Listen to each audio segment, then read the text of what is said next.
Bicho-papão, sai de cima do telhado, deixa esse menino dormir sossegado. Bicho-papão, sai de cima do telhado. Você já escutou essa música antes de dormir? Você se comporta mal? Ou desobedece seus pais? Esse monstro assustador aparece no seu quarto, hein? Durante a noite. Escondido, embaixo da cama, dentro do guarda-roupa ou atrás da porta. Você é muito teimoso? O monstro não vai te assustar. Ele irá te devorar inteiro. E você nunca mais verá seus pais. Você sabe, hoje é a sexta do medo. E eu sou o Bira.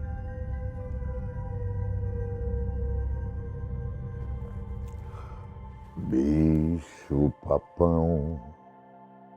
O bicho-papão nunca descansa. Ele está sempre observando as crianças.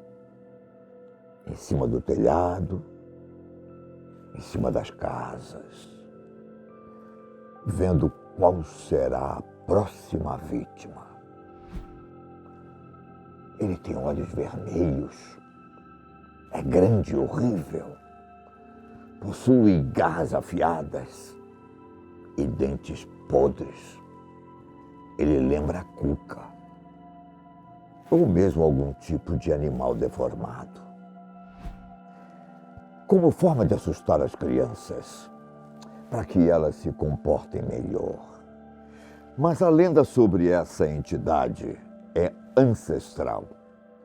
Um dos primeiros relatos remete ao século XVI.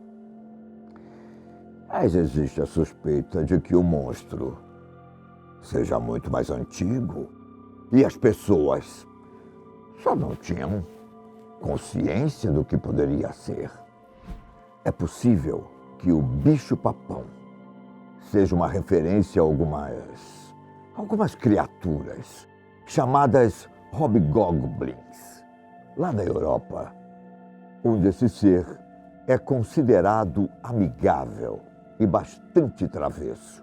Só que, é claro, sempre tem aqueles diferentes.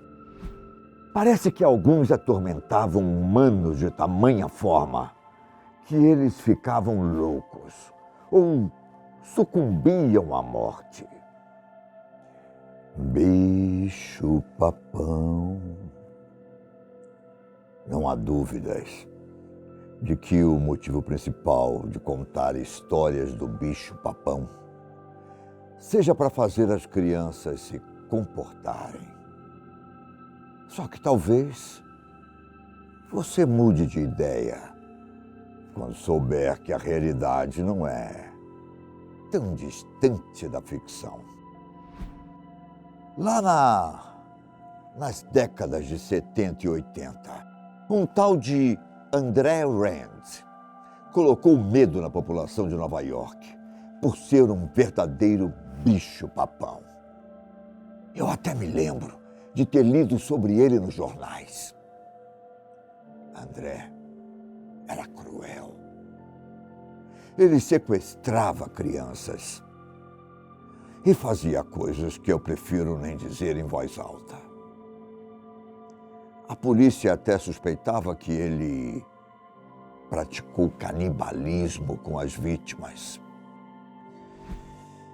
1972, 81, 83 e 84. Esses foram os anos que as primeiras crianças desapareceram.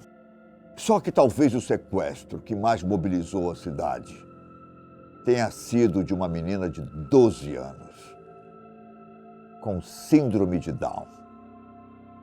Jennifer era o nome dela. Foram 35 dias de buscas até que o corpo da menina foi achado em uma cova rasa, perto de onde André morava.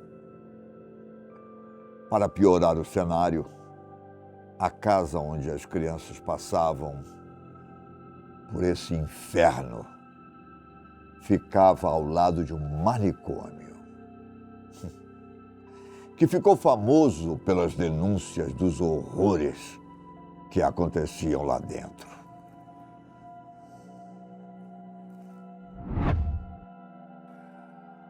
A técnica de André era simples.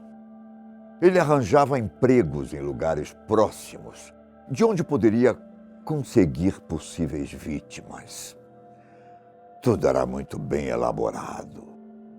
E André aguardava a hora certa para o sequestro. Depois das crueldades que chocou até a polícia por causa dos métodos, ele desaparecia por algum tempo, mas não antes de deixar mensagens para as autoridades.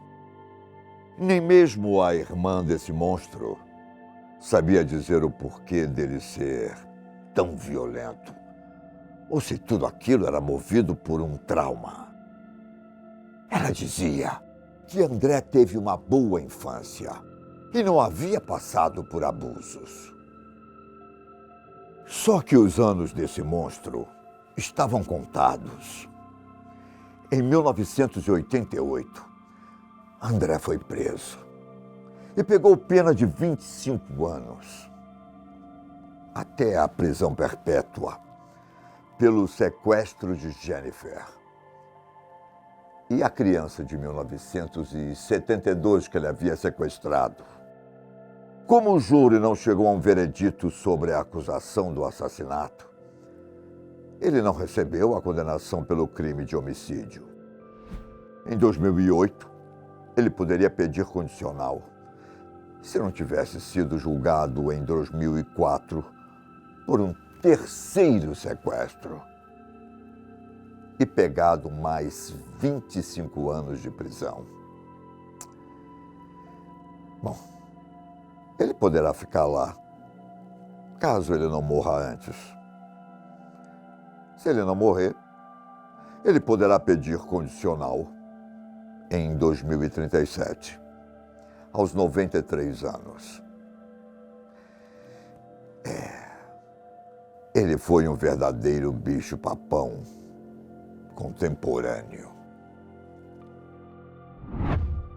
Ele consegue atravessar paredes, escalar janelas e se transformar no que mais te assusta. Não importa se nem mesmo você sabe qual o seu maior medo. O bicho-papão vai te mostrar. Na época da peste negra, por exemplo, no Reino Unido, eles eram os responsáveis por recolher os cadáveres e carregavam várias ferramentas durante o dia.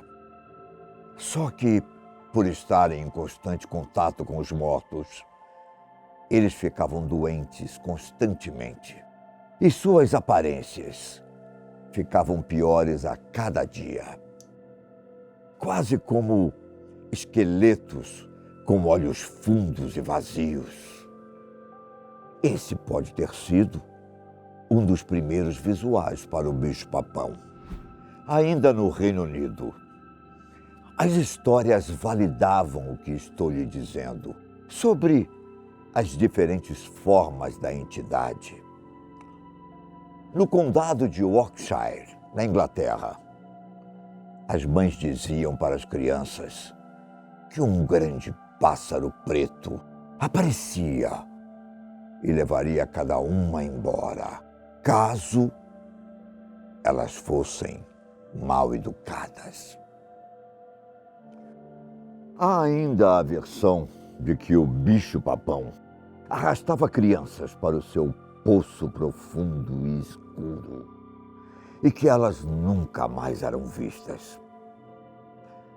Na Alemanha, as pessoas o conhecem como o Homem Negro, mas não por causa da cor da pele, não, mas porque ele tem o costume de se esconder em lugares escuros, como florestas sombrias, ou na casa das crianças, principalmente em móveis do quarto. Isso até me lembra o Homem do Saco, que anda por aí sequestrando crianças malcriadas para serem punidas. Ele tem a capacidade de entrar nas casas através das fechaduras das portas ou pelos pequenos espaços na janela. Uma vez no quarto da criança, ele vai sorrir para fazê-la desmaiar de medo. Um sorriso com dentes podres, sádico, que nem nossos piores pesadelos conseguiriam imaginar.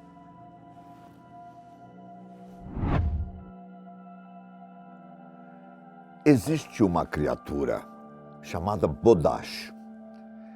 Desce pela chaminé das casas e leva as crianças desobedientes. Um dos nomes mais famosos do bicho-papão vem lá da Rússia, onde o Baba Yaga fica à espreita para invadir o quarto das crianças. O Japão tem os seus próprios demônios, que avisam as crianças para que não chorem ou sejam preguiçosas. Eles são chamados de Namahag. Existe até um festival por lá, em que as pessoas usam máscaras com aparências demoníacas para dar boas-vindas aos espíritos, como forma de pedir uma colheita próspera. Se todos esses fatos não foram o suficiente para você acreditar que as histórias possuem coincidências demais para serem meras histórias, preste atenção nesse caso. Uma menina de 7 anos, chamada Sally, teve um pesadelo e acordou muito assustada. Assim como todas as crianças, ela resolveu ir até o quarto dos pais para que eles pudessem lhe fazer companhia, até o medo passar. Mas o quarto era longe e ela precisava passar pela sala até o cômodo. O problema é que ela percebeu que havia alguma coisa bem no canto, lá na escuridão.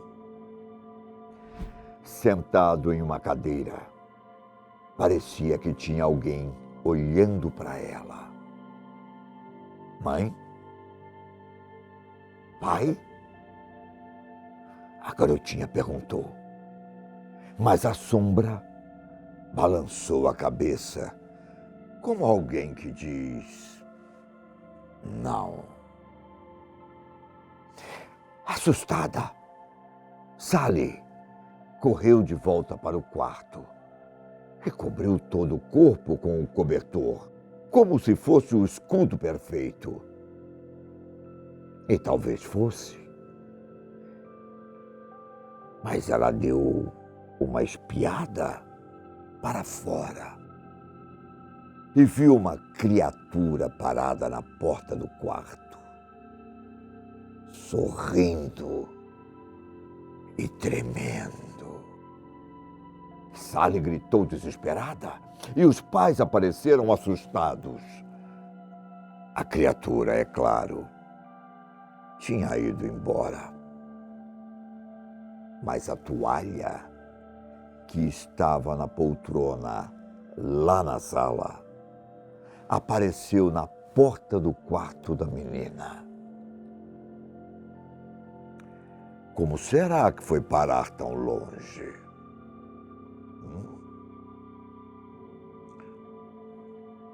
Bom, eu não sei. Mas hoje eu vou olhar meu guarda-roupa antes de dormir. Bicho-papão, sai de cima do telhado, deixa esse menino dormir sossegado. Bicho-papão, sai de cima do telhado, deixa esse menino dormir sossegado.